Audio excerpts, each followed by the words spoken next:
Let's bring in Francesco Sassi, who's a postdoctoral fellow and assistant professor of political science at the University of Oslo. He joins me live from Bologna in Italy. Welcome to you, Francesco. I just want to start with it was a rather strange interview that Nicolas Maduro gave driving around the streets of Caracas, he said. What do you think he meant, though, by these comments? Was this a genuine fig leaf being offered over to President Trump? Let's sit down and do business, just don't depose me. Yeah, well, thanks for having me first of all. Let me just say that making good business is a top priority for the Trump administration. There's no doubt that the impression is that while Washington tries to military pressure the regime and threaten further military escalation and actions, diplomatic channels remain open to signal the availability for compromise. The behavior of the Trump administration and the perception of the U.S.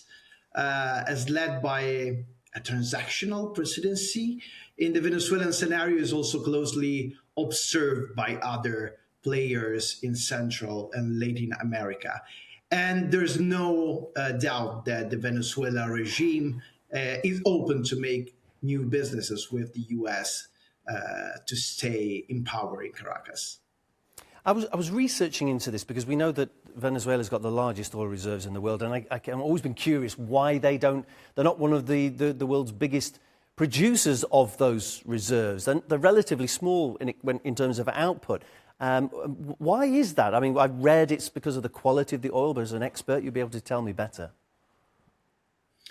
Yeah, well, it's really complex. Let me just say that many years of sanctions limited the Venezuelan oil production capacities, and trade ties were severed by the sanctions over the years and mostly over this last decade.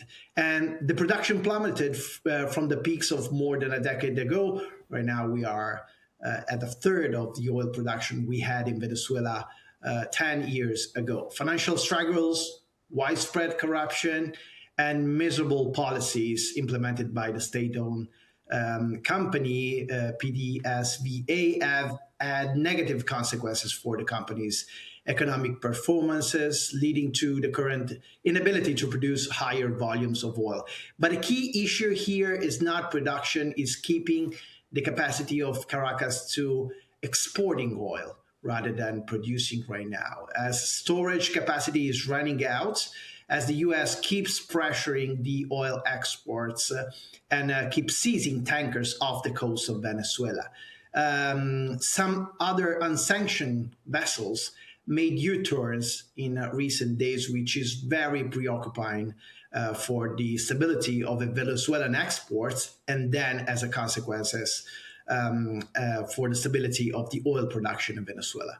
Could this work to the benefit of both countries? I mean, could it actually boost Venezuela's economy if it gets more assistance from US companies and exports more to the US, perhaps?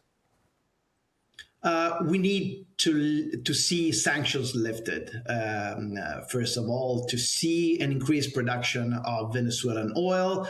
But this will come just with a much more time and much more investments, not just by U.S. companies, but by international companies. There are many companies active in Venezuela, from Italy, from Spain, from other European countries. But certainly the U.S. is looking for having some more leverage and some more presence of U.S. companies in Venezuela. Right now, the biggest player is Chevron. And in the future, we might see other U.S. players coming in and join Chevron in producing more oil and exporting more oil from Venezuela to the U.S., because this is actually happening right now. Francesco, we'll leave it there. Great to speak to you. Francesco Sassi, Assistant Professor of Political Science at the University of Oslo, my guest. Thank you. Thanks.